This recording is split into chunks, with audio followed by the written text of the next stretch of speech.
नमस्ते, जय धन्वंतरी। अभी हम हैं जनका जामका जामका। जूनागढ़ डिस्ट्रिक्ट गुजरात में। भाई पुरुषोत्तम सिद्धपरा भाई जी के फार्म में। उनका फार्म का नाम है गिर गोपी फार्म। तो भाई जी आपका परिचय दी। नमस्कार, मैं पुरुषोत्तम सिद्धपरा, गांव जामका, तहसील डिस्ट्रिक्ट जूनागढ़ गुजरात। ये हमारा गिर गोपी फार्म है। पिछले 18 साल से इस गांव में गाय के आधार पे हम कृषि कर रहे हैं, जो हमारे बुजुर्ग पहले के ज़माने में किया करते थे। वही सिस्टम आज वापस लानी पड़ेगी, क्योंकि ये जो जीव सृष्टि है पूरी, जो कुदरत ने निर्माण किया हुआ है, वही जीव सृष्टि में आप देखेंगे तो ये हर एक जीवों का खुराक जो है वो कुदरत आधारित, कुदरत ने निर्माण किया हुआ है। लेकिन हम आज कृषि कैसे कर रहे हैं? तो ये हम पूरा कृषि को पेस्टिसाइड, केमिकल्स, वही खुराक जीवों का बना दिया है, तो उससे जीवों मर रहे हैं। जो भूमि के अंदर जो पौधे के लिए रसोई बनाने की जो कॉलोनी है, जो संख्या है, इसकी जो कम्युनिटी है, वो अभी मर रही है। इसकी वजह से हम कोई भी खाद डालेंगे खेती के अंदर। ये हमारे बंगाल से पंडित जी आए हुए हैं, तो इसके यहाँ बहुत बड़ी समस्या है कि वो हमारे यह इल्ली जो ऐसे चलती है, वो पत्ते फल सब खा जाती है। तो मैंने कहा कि ये तो हमारे यहाँ जो पीछे मूंग खड़ा है, यहाँ सब्जी है, पपीता है, सीताफल है, कई 40 प्रकार के जो अलग अलग फसल हम लगाते हैं। फल की सब्जी है, ये जो फल है, तो इसमें ये इतने कीड़े जो वो समस्या बता रहे इतने नहीं है, क्योंकि ये कुदरत ने जो चीज़ को निर्माण किया है वो पूरी जीव सृष्टि में अपना अपना काम कर रही है। लेकिन किसानों की मानसिकता अभी ये हो गई है कि खेत के अंदर कोई भी कीड़ा देखे तो उसको बिना पूछे, बिना जाने सीधा ही पेस्टिसाइड का पंप लेके इसको मार देते। तो हमको समझना चाहिए कि कौन सा जीव खेती के अंदर क्या क्या काम कर रहा है। तो ये समझ के हमने पिछले 18 साल से बहुत अच्छे परिणाम लाए हैं। अभी जो भूमि की समस्या है, इसका पीएच बढ़ गया है, अभी इसकी पानी का टीडीएस बढ़ गया है, और जो हम खाद खेत में डालते हैं, समझो कि हम प्राकृतिक कृषि करने जा रहे हैं, तो हम देसी खाद खेत में डाल रहे हैं। तो खाद है वो पौधा अपने आप नहीं लेता है। पौधा इसका जो कन्वर्टेशन होता है प्रवाही स्वरूप में, तो वो प्रवाही स्वरूप कौन करता है? केचुए है, सूक्ष्म जीव है, बैक्टीरिया है, जो करोड़ों जीवों की कॉलोनी है। वो देसी खाद को खा के, इसका प्रोसेस करके, पानी के साथ लिक्विड फॉर्म बना के पौधे के रूट्स को देते हैं। तो ये तो अब हो नहीं पा रहा। तो हमने सोचा कि पूरी भारत की भूमि अभी फर्टिलाइज़र और पेस्टिसाइड से ख़त्म हो रही है, बायोमास को हम जला रहे हैं, गौओं को हमसे दूर कर दिया है। तो पूरे ब्रह्मांड का जो बैलेंस रखने वाली अपनी भारतीय गौवंश माता है, जो इसको हम बचाएंगे तभी हम सब बच पाएंगे और जीव सृष्टि बच पाएगी। ये हमारा जो कृष्ण बलराम ने जो काम किया था, एक भाई ने गौ माता को रखा था, दूसरे ने हल चला के कृषि किया था, तो हम तो वो कर नहीं रहे। इसलिए समस्या है। खेती के अंदर जो इनपुट्स है, जो पौधे को 18 तत्व की आवश्यकता है इमरजेंसी, वो गाय के गोबर और गौमूत्र में मिल जाती है। और गाय के गोबर और गौमूत्र का परीक्षण किया गया तो उसमें 5100 प्रकार के रसायन मिले हैं, जो ये पूरी सिस्टम को जीवंत रखता है। ये जो गाय चारा खाती है, 12 घंटे में गोबर गौमूत्र बन जाता है। वो गोबर गौमूत्र कृषि के अंदर जाता है, उससे वापस चारा बनता है। तो पूरा ये जो नेचुरली कुदरती साइकिल है अपने आप चलता रहेगा। लेकिन हमने गाय को निकाल दिया, तो हम क्या किया कि वो जो बाहर से केमिकल लाए, तो केमिकल कोई भी जीव का खुराक नहीं है, हम दे रहे हैं। इसलिए वो पौधा भी बीमार है, धरती माँ भी बीमार है, और पूरी जीव सृष्टि भी बीमार हो गई है। पूरे भारत के लोग, पूरे विश्व के लोग आज जहर युक्त खुराक खा रहे हैं। हमारा संकल्प है कि हम लोगों को जहर मुक्त जिंदगी दे सके, तो कैसे दे सकते हैं? तो इस देश के जो किसान है, करोड़ों किसान है, जो इस देश की सुरक्षा के लिए हमने आर्मी की फौज बनाई है कि किसी भी देश के अंदर जो हमला होता है तो उसकी सुरक्षा वो सैन्य करता है। ये 130 करोड़ लोगों की सुरक्षा किन के हाथ में, इसका जीवन किन के हाथ में, तो आने वाली पीढ़ी है, इसका जीवन है वो किसानों के हाथ में। किसान ऐसा संवेदनशील बने कि मेरे राष्ट्र को मैं बचाऊंगा, मेरे राष्ट्र की जनता को मैं बचाऊंगा, उसको मैं जहर मुक्त अनाज पका के दूंगा, तभी हमारा भारत मजबूत होगा। जो पहले के ज़माने में था, आज अभी जो जैसे बच्चे पैदा हो रहे हैं तो कुपोषित हो रहा है। 120 बच्चे पैदा करने वाली भारतीय स्त्री आज 32% अभी जिन स्त्रियों को बच्चा नहीं हो रहा है। ये हमारी भूल है, हमने सब समस्या खड़ी कर दी है। तो उसी समस्या को वापस नेस्त नाबूद करने के लिए हम प्रकृति की ओर चलेंगे, गाय की ओर चलेंगे और पूरे विश्व को एक दिखा देंगे कि भारत की भूमि में जो गाय है वो गाय क्या कर सकती है। ये आप देख सकते हैं, हमारी अलग अलग प्रकार की फसलों के लिए हमने ये सब जो यहाँ उत्पादन लिया है, कीड़े मकोड़े के सामने जो हर एक जीव है वो काम कर रहा है। ये इसके बाद अभी जिन किसान ये नहीं कर सकता, जिसकी भूमि बहुत बीमार है, इसीलिए हमने एनारोबिक डाइजेस्टर बनाया है। ये आप देख सकते हैं कि हमारा जो डाइजेस्टर है, गाय का जो पेट है डाइजेस्टर है, जो चारा खाने के बाद 12 घंटे के अंदर जो पूरा 5100 प्रकार का रसायन वाला गोबर गौमूत्र बना देती है, तो दुनिया की कोई ऐसी साइंस नहीं है कि इससे तत्व बना के 12 घंटे में दे और प्रदूषण ना फैलाए। ये जो हमारा डाइजेस्टर है, हम रोटी खाते हैं, 5 घंटे में इसका लिक्विड बन के खून बन जाता है और हमारा मैकेनिज्म पूरा चलता रहेगा। तो भूमि के अंदर खाद डालेंगे, बीज बोएंगे, तो तीसरे चौथे दिन फ्रूट्स निकलेंगे। वो खुराक की शोध में निकलेंगे, वो खुराक लेने के लिए निकल रहा है, तो अंदर तो खुराक है ही नहीं। इसको जो खुराक देने वाली जो कॉलोनी है वो मर रही है। तो इसको हमने बाहर डाइजेस्टर में तैयार किया है। इसमें सबसे पहले 150 किलो गोबर, ये 5 क्यूबिक मीटर का जो डाइजेस्टर है, इसके अंदर 150 किलो गोबर, 75 लीटर गौमूत्र, 75 किलो जागरी गुड़, 75 लीटर बटर मिल्क यानी गाय की छाछ और 75 लीटर चावल का धोया पानी, वो डाल के 45 दिन तक इसको ऐसे रख दो। इसको कुछ करना नहीं है। 45 दिन के बाद आप 100 लीटर इसमें से निकालेंगे तो पूरा लिक्विड खाद जो पानी के स्वरूप में लिक्विड बन के जो आ जाता है, जो आप देख रहे हैं पीछे हमारा मूंग है, उसमें वही प्रोसेस से हम ये खाद दे रहे हैं। तो यही सरल समस्या है। जो हम प्रकृति है तो प्रकृति के साथ जिएंगे, प्रकृति के साथ रहेंगे और इस देश के किसानों को संवेदनशील होना चाहिए कि मैं अपने बच्चे को जहर नहीं खिलाऊंगा, मैं अपने भारत के बच्चे को जहर नहीं खिलाऊंगा और मैं भी नहीं खाऊंगा। इसलिए हम गाय आधारित कृषि करेंगे और देश को आगे बढ़ाएंगे, देश को मजबूत करेंगे। अस्तु गौ माता की जय, भारत माता की जय। पुरुषोत्तम भाई, ये कृषि के मेनली 3 पार्ट है। एक है पौधा को पुष्टि चाहिए जी, एक है बीमारी और एक है कीड़ा का आक्रमण। जी, जो ये आपकी जो समस्या है पिछली, वो उत्पन्न की गई है। जब भी अनबैलेंस हो जाता है तभी आक्रमण हो जाता है। समझो कि हमारा शरीर काम करता रहता है तो उसमें इम्यूनिटी कम हो गई, तब बाहर का वायरस हमारे शरीर में आके सर्दी बुखार जैसे बीमारियां लाता है।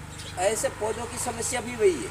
अगर भूमि के अंदर कुपोषण हो जाएगा, जो 18 तत्वों का जो बैलेंस है जो पौधे को मिलना चाहिए उसमें से 10 मिलेगा, 8 की कमी है, तो वो कुपोषित हो जाएगा और इसके ऊपर सब आक्रमण हो जाएगा। ये जीव फसल लगाने से पैदा नहीं होता है, ये पूरी जीव सृष्टि ये सृष्टि में है, लेकिन कब अटैक करती है, जब सामने वाला निर्बल हो जाता है तभी सामने वाला इसके ऊपर अटैक करके उसको ख़त्म करता है। ऐसे भूमि के अंदर भी ये हमारी फसल देख रहे हैं आप, तो यहाँ कीड़ा नहीं है, इसको ख़राब नहीं कर रहा है, क्योंकि इसके अंदर भूमि के अंदर 1% से ज़्यादा कार्बन है। पूरा गाय का गोबर और गौमूत्र से पूरी कृषि की जा रही है। इसमें फर्टिलाइजर नहीं है, पेस्टिसाइड नहीं है, हर्बिसाइड नहीं है, इसीलिए वो पौधा सब तंदुरुस्त है, तो वो आक्रमण को सह सकता है। अच्छा, मान के चलिए कोई किसान पहले रासायनिक से खेती करते थे, अभी शुरू करेंगे तो शुरुआत का टाइम तो कुछ कुछ उनका प्रॉब्लम आ सकता है। अगर आपको शुरुआत करना है तो ये पूरा जुआरी और बाजरा एक बार खेत में लगा दो, 2 बार लगा दो, तो वो पूरा भूमि को रेसिड्यू फ्री करता है। इससे भूमि की जो स्थिति है वो अच्छी हो जाती है। बाद में दूसरी कृषि करना शुरू कर दो, क्रॉप रोटेशन कर दो। नाइट्रोजन के लिए द्विदल है, कोई भी फसल के अंदर आप इंटरक्रॉप में लगा दो। तो सब यहीं पे ही हमको पहले कृषि का इसके साथ हार्ट जोड़ के इसके साथ बैठना पड़ेगा, इसमें ध्यान करना पड़ेगा, इसके दर्शन करने पड़ेंगे, तभी हमको पता चलेगा कि वनस्पति को क्या क्या चीज़ों की आवश्यकता है। वो हम पूरी कर देंगे तो सब बीमारियां अपने आप दूर हो जाएगी। वेदों में स्पष्ट बोला है गायो विश्व से मातर, और किसान जो होता है भारत का वो रीढ़ का हड्डी है। आप गाय के दशा भी अच्छा नहीं है और किसान भी आत्महत्या कर रहा है, इसके बारे में थोड़ा मार्गदर्शन दीजिए। जो गाय है, गौ संस्कृति, हमारी भारतीय संस्कृति में कई ऐसे मुद्दे हैं कि गाय को सबसे आगे रखा गया। गाय भारतीय गौवंश से पूरी मानव संस्कृति की रक्षा हो सकती है। गाय के गोबर गौमूत्र से पूरी कृषि संस्कृति की रक्षा हो सकती है। इसलिए गाय विश्वस्व मातरम ऐसा दिया गया है। गाय के गोबर में जो ये गोमय वस्ते लक्ष्मी ऐसा बताया गया है। तो क्यों बताया गया है? एक छोटे से शब्द में पूरे ब्रह्मांड का साइंस है। ये हमारे शास्त्रों में ऐसे बताया गया है। इसके बड़े बड़े पुस्तक लिखने की आवश्यकता नहीं है। बस कुछ नहीं समझना है तो प्रकृति के साथ जीवन, गाय के साथ जीवन, और गाय के आधार पर कृषि करेंगे, कभी किसान परेशान नहीं होगा, दुखी नहीं होगा, कृषि में खर्चा कम होगा, आमदनी बढ़ेगी। अभी बड़ी महंगी महंगी दवाइयाँ डाल रहे हैं, महंगे महंगे खाद डाल रहे हैं, उसको कुछ करना नहीं है। अभी बंगाल का मैंने स्थिति हम बोल सकते। अभी बंगाल में क्या है, खाद का क्राइसिस चल रहा है। ब्लैक में किसान को खरीदना पड़ता है अभी जी। ब्लैक में। तो ये तो मेनली करते हैं पुष्टि के लिए। जी, तो ये सिर्फ गोबर में हो जाएगा ये हो जाएगा पूरा। समझो कि आप फॉस्फोरस डालते हैं तो सिर्फ फॉस्फोरस ही है, नाइट्रोजन डालते तो सिर्फ नाइट्रोजन ही है, पोटास डालते तो सिर्फ पोटास है। गाय के गोबर में, ताजे गोबर में 24 प्रकार के क्षार और 20 प्रकार के एमिनो एसिड इंस्टेंट है। आप सिर्फ कुछ नहीं करें किए बिना गाय रखें, देसी गाय, और इसका गोबर, ताज़ा गोबर जो दे रही है, उसको पानी के साथ घोल बना के आप थोड़े से पौधे में लगा दो। आप हमने गाय का जो ये पूरा रिसर्च किया है गाय के गोबर और गौमूत्र के, तो उसको हमारी जूनागढ़ यूनिवर्सिटी ने 5100 प्रकार के रसायन इसके अंदर है, वो उसमें से निकाल कर एनालिसिस किया है। तो अब पौधे को 18 तत्व चाहिए, हमको रोटी पानी हवा चाहिए, तो इसके अलावा क्या खुराक में चाहिए?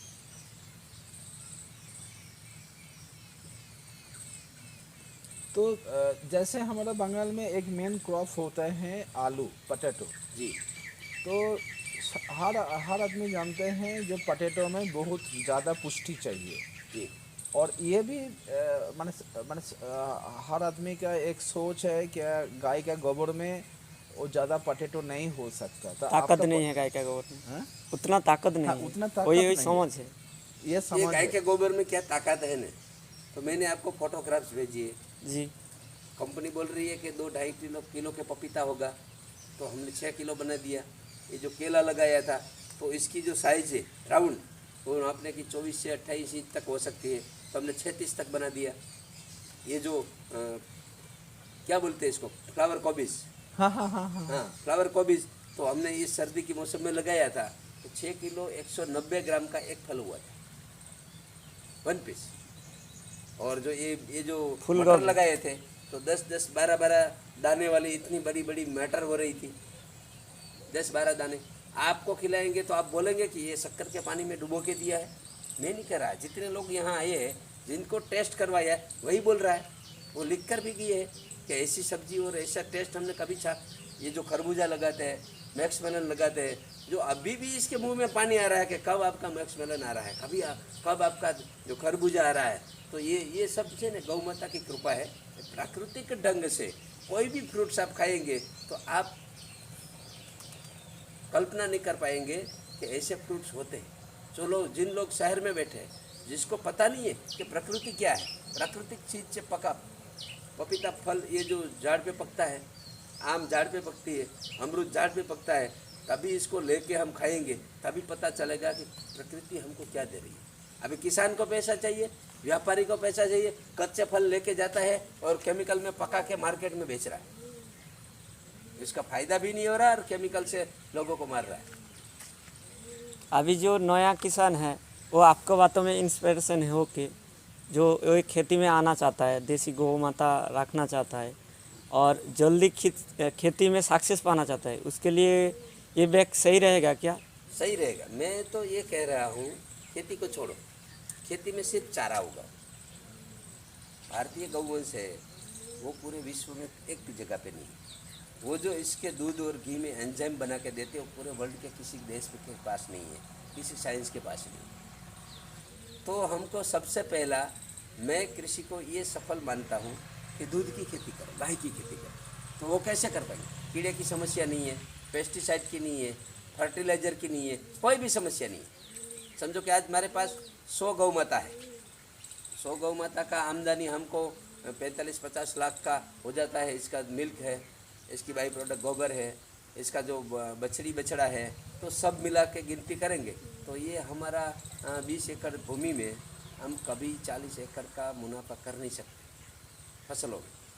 हमने 200 बीघा किराए पे रखा है, तो उसके गोबर गौमूत्र से हम अनाज, सब्जी, फल सब चीज़ पकाते हैं। अगर छोटा किसान है तो उसको गाय को उगाना चाहिए। ये हमारा संजीव भाई USA से आया था, तो उसने बताया कि गाय को उगाओ।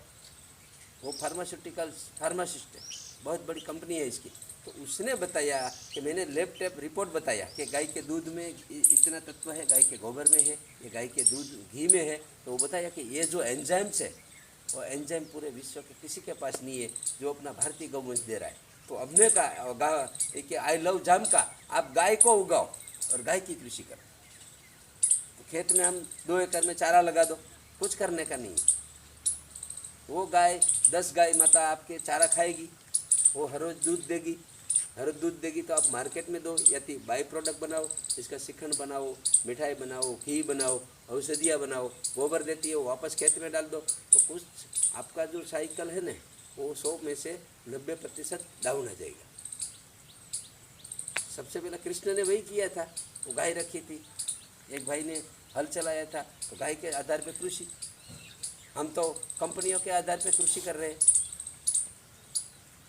थोड़ा और डिटेल से इस बैग के बारे में बताइए। किसान को जिंदा रहना है तो कम खर्चे में खेती करो। अगर आपकी भूमि अभी बंजर हो गई है, आप इसमें जो ये घाटे में जा रही है, तो अपना छोटा सा किसान अपने खेत पे ऐसा डाइजेस्टर लगा दे अपनी भूमि की। ये 5 एकड़ के लिए है, 5 क्यूब मीटर। इसके छोटा नहीं मिलेगा क्या? इससे छोटा भी 2.5 क्यूब मीटर का आता है। तो अगर 2.5 एकड़ भूमि है, 2 एकड़ भूमि है। अच्छा, वो जो ढाई क्या है क्यूबिक मीटर, हाँ, तो 2.5 क्यूबिक मीटर के लिए कितने गोबर जरूरत है? और 75 इससे आधा। अच्छा, 5 से तो आधा। ये बताइए, हमारा बंगाल का जो स्थिति है, जी खेत भी छोटा छोटा है, जी फैमिली भी छोटा छोटा हो गया, 2 भाई एक साथ नहीं रहते हैं। जी तो ऐसा स्थिति में, और गौ माता जिसके पास है ज़्यादा से ज़्यादा एक ठो बस, जी। और दूध देने वाला, ये तो हम समझ गया मैं आपकी बात। इससे हम छोटा डाइजेस्टर बना के देंगे। हाँ, और हाँ। लो कॉस्ट में बना के देंगे। हाँ, तो हाँ, छोटा किसान भी ले सकता है। हाँ, हाँ। ये हमारे इसमें से कमाई करने का मकसद नहीं है, लेकिन प्रकृति बचाने का है। ठीक है। गाय को बचाने ये लगाएंगे तो परमानेंट गाय रखेगा। जी, परमानेंट गाय रहेगी तो वो किसान के घर में गाय का दूध आएगा, अपना परिवार खाएगा, तो वो भी हेल्दी रहेगा। भूमि के अंदर इसके गोबर गौमूत्र जाएगी तो भूमि भी हेल्दी रहेगी। इस एनारोबिक बैक्टीरिया के अंदर जो जितने भी हाई लेवल का जो TDS है, क्षारीय पानी है, और जो नमक वाला पानी है, उसको भी सही करने की ताकत इसमें है। ये पूरे विश्व में WHO प्रमाणित है। ये पूरे विश्व में यही सिस्टम से काम चल रहा है। वहाँ कॉरपोरेट है, तो यहाँ का किसान कॉरपोरेट का खर्चा उठा नहीं सकते बड़े बड़े। तो इसीलिए उसमें से छोटा डिजाइन करके किसान को कर सके। और ये फर्टिलाइज़र है, वो आपको सिर्फ 3 रुपये लीटर पड़ता है। तो मेनली सिर्फ छोटा किसान और मेनली बंगाल का किसान के लिए जो छोटा माने मैक्सिमम छोटा किसान है, जी। तो आप ये बताइए जो छोटा किसान के लिए ये कब मिलेगा? अभी 1-2 महीने में मेरा एक जो इसका मशीन है, तो मैंने वो यहाँ जांच कर रहा हूँ, इंडिया में मिलता है तो, बाकी बाहर से इंपोर्ट करूँगा। तो 2-3 महीने में अब छोटा छोटा मॉडल में हर घरों के लिए, ये जो किचन गार्डनिंग के लिए छोटे छोटे जो 10, 20, 25, 50 पौधा लगाया है जिसके घर पे, इसको वो किचन वेस्ट की समस्या है, तो किचन वेस्ट इसमें डाल देंगे, वेजिटेबल वेस्ट डाल देंगे, फ्रूट वेस्ट डाल देंगे, तो इसका फर्टिलाइज़र बन जाएगा और इसका जो दुर्गंध है, बाहर जो पैथोजन फैलता है, उसको कंट्रोल कर पाएंगे। तो ऐसे छोटे मॉडल पे हमारा अभी जो रिसर्च चल रहा है, छोटे छोटे मॉडल बना के हर घर में हम पहुंचाएंगे। अच्छा, मान के चलिए जैसे शहर का आदमी है, उनका पास गौ माता नहीं है, और अभी गांव का बहुत फैमिली है जिसके पास गौ माता नहीं है। जी। अगर उनका पास वो किचन वेस्ट तो है, फूड वेस्ट तो है ही है, जी। तो गोबर गोबर बिना ये हो सकता? वो किचन वेस्ट है, हो सकता है, क्योंकि हम किचन में जो चीज़ यूज़ कर रहे हैं वो कहाँ से आती है? खेती में से। खेती में से कौन से तत्व लेके वो बनी है? समझो कि अमरूद बना तो अमरूद का तत्व लिया, समझो कि मिर्च बनी तो मिर्च का तत्व लिया, समझो कि कोई कड़वी चीज़ मेथी बनी तो मेथी का तत्व लिया, वो सब किचन में आती है। किचन वेस्ट में जो है जितना बचा हुआ है, जो वो हम वापस खाने के बाद मड़ भी हम भूमि के अंदर जाता है, और ये जो किचन वेस्ट है उसको ग्राइंडिंग करके पेस्ट बना के इसके अंदर डाल देंगे, तो इसके जो कंटेंट है इसमें वापस आ जाते हैं। समझो कि आपके ये इसमें थोड़ा आपका पोटाश की डेफिशिएंसी है, तो आँख का पत्ता थोड़ा पेस्ट करके डाइजेशन में डाल दो। समझो कि अभी क्षारों की कमी है, तो ये भाजी जितनी भी है, पालक है, जो लोहे की कमी है, तो जो तांजड़िया बोलते हैं जो भाजी बनाते हैं यहाँ, इसमें लोह तत्व है। बैंगन है, उसमें लोह तत्व है, तो वो सब इसमें जाएगा, तो वो तत्व की पूर्ति कीड़ा के लिए जो क्लियर हो जाएगा। कीड़ा के लिए जो पन्नी और होता है हाँ, कीड़ा के लिए अगर वो एक साथ दे सकते हैं क्या? कीड़े को अब अगर करना है इसको, जो कई कीड़े ऐसे हैं कि गंध से भाग जाते। पहले के ज़माने में हमें क्या करते थे कि ये जो रखिया है चूल्हे के बर्तन जलाने के, तो कीड़ी मकोड़े जहाँ निकलते हैं तो रखिया ऐसे डाल देते, तो वो मरता नहीं था, लेकिन कंट्रोल हो जाता, वहाँ से रास्ता बदल के दूसरी ओर चले जाते हैं। अगर आपको बहुत समस्या है पीली की, तो आप इसमें तीखी मिर्च, तंबाकू का वेस्ट पाउडर, गौमूत्र, हल्दी और अजवाइन, उसका उबाल करके प्रति लीटर 250 ml से 500 ml तक डाल के, प्राकृतिक कृषि ऐसी है कि हम रोग आने की देर नहीं देखना नहीं है कि आने के बाद करेंगे, लेकिन जिस दिन आप पौधा लगाएंगे उस दिन से हार्वेस्टिंग तक में रोग आता है ना आता है। तो हमको क्या करना है? पौधा लगाया, 2-3-4 पत्ते निकल गए, आपके ज़मीन में कुछ भी नहीं है, फिर भी ये उबाला है, ये गौमूत्र है, ये डाइजेस्टर का लिक्विड है, वो हर 4 दिन 8 दिन में छिड़काव कर देना चाहिए। तो छिड़काव करते रहेंगे। समझो कि सर्दी का वायरस आ गया है, तो आप पहले से उकाला जो है वो पी लेते हैं, तो क्या होता है? हमको नहीं होता है, ऐसे फसल को भी नहीं होता। प्राकृतिक कृषि ऐसी है, आने से पहले करना है। पेस्टिसाइड है वो आने के बाद होती है, तो वो सब चीज़ हम आने के बाद करते हैं। प्राकृतिक कृषि में कीड़े आ जाते हैं तो हम ढूंढने निकलते हैं, पत्ते वगैरह सब, या तो कुछ वीडियो देखते हैं कि कैसे इसको कंट्रोल किया जाए। ये नहीं करना है, सब पहले से वो सिस्टम बनाना है कि समझो कि जिन जिन सीजन मौसमों में, जिन जिन फसलों में जो भी नुकसान करने वाले कीड़े आते हैं तो वो आने ही वाले हैं, तो आने से पहले इसका ट्रीटमेंट कर दो तो कोई प्रॉब्लम रहेगा नहीं। और ये एक चीज़ बताइए, जो मान के चलिए वो डिजीज़ आ गया, जी, बीमारी आ गया, जैसे आलू में बीमारी आ गया, धान में, अभी हमारा बंगाल का तो मेनली धान का जगह है, तो वो धान में क्या होता है? ब्लास्ट होता है।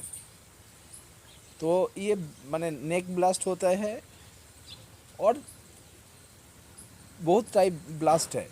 तो मेनली ब्लास्ट के लिए माने हम क्या कर सकते हैं और किसान क्या कर सकते हैं?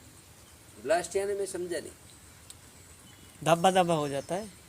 दबा और दबा हो जाता है। और जब ऊपर के पेनिकल जो इसकी डुंडी जो निकलती है उसमें ना इसमें जो भी है। पेनिकल जो निकलते हैं ना, जी जी जी। एकदम उनका ये साइड से वो पच जाते हैं। हाँ, ये जो सिकुड़ जाता है। हाँ सिकुड़ हाँ जाता हाँ। वो सिकुड़ इसलिए जाता है, जो निकलता है तो उसको डैमेज करते हैं। और डैमेज जहाँ होता है तो वो जो लाइन इसकी कट जाती है, तो इससे वहाँ से वो आगे नहीं जा पाता और ऐसे सिकुड़ जाता है। तो उसमें भी इल्ली आती है। ना ये तो माने ये तो बीमार है, हाँ, माने ये तो बीमारी है। तो कुपोषित से भी होता है। यहाँ तो हम धान की खेती नहीं कर रहे, फिर भी मैं समझ रहा हूँ तो कुपोषण के कारण भी ऐसा होता है। और हमारे यहाँ जो पोटैटो होता है, ये जो हमारा बनासकांठा है, इससे आगे का जो एरिया है, तो हमारा एक मित्र है, वो 250 एकड़ में पोटैटो की खेती करता है। अच्छा, हाँ, ये पूरा लिक्विड फर्टिलाइजर से ही बनाता है। 250 एकड़ में मूंगफली पकाता है, वो सिर्फ ऐसे ही पकाता है। उसको सीताफल लगाया है, भक्ति फार्म करके है। वो बहुत बड़ी कृषि कर रहा है। खुद का 5 लाख बोरी का उसका खुद का कोल्ड स्टोरेज है। वो अपना जो पोटैटो है वो उसका वैल्यू एडिशन करता है, सीड्स में देते हैं, तो बहुत पैसा कमा रहा है। पूरी एग्रीकल्चर यूनिवर्सिटी जैसी अपनी खुद की वाड़ी उसके बना के रखी है। तो मैंने कहा कि इतने अच्छे पोटैटो क्यों हो रहे? तो वो बोला उसने वो प्राकृतिक कृषि कर रहा था, लेकिन उसने ये डाइजेस्टर लगाया। और मैंने कहा गाय के बिना नहीं हो सकती, तो वो तुरंत जाके 12 गाय कच्छ में से जो कांकरेज नस्ल की है वो ला के खेत पे खड़ा कर दिया और डाइजेस्टर लगा दिया। अभी पूरी कृषि इसकी पोटैटो की वो देखने लायक है। आपका कहाँ है कि वो बनासकांठा में, बनासकांठा? क्या नाम है? गांधीनगर से आगे। क्या नाम है मैं उनका? इसका नंबर दे दूंगा। आपका जो ये बैग के बारे में बोल रहे हो, अभी जो आपके पास है जो 2 वैरायटी, जी, वो अभी मिल सकता है सारे भारत में? मिल सकता है, आपके पास से ले लेगा ना? लेगा। ठीक है, ठीक है। और इसका लागत क्या कैसा पड़ेगा? इसका 5 क्यूब मीटर का लागत है 20,000 रुपया और 2.5 क्यूब मीटर का है 14,000 रुपया। हम कुरियर के साथ है ये हाँ, नहीं, ट्रांसपोर्ट? कुरियर आपको जितना भी आएगा उतना आपको ठीक। वहाँ लेना लो। 500,000 रुपया जितना है। आपका नंबर वगैरह दे सकते हैं वीडियो में? मेरा नंबर मैंने यूट्यूब, मेरी जो गिर गोभी फार्म मेरा चैनल है, उसमें कई वीडियो मैंने अपलोड किया है। मेरा नंबर भी उसमें है, फिर भी मैं आज दे देता हूँ। 9427228975। नमस्कार, धन्यवाद।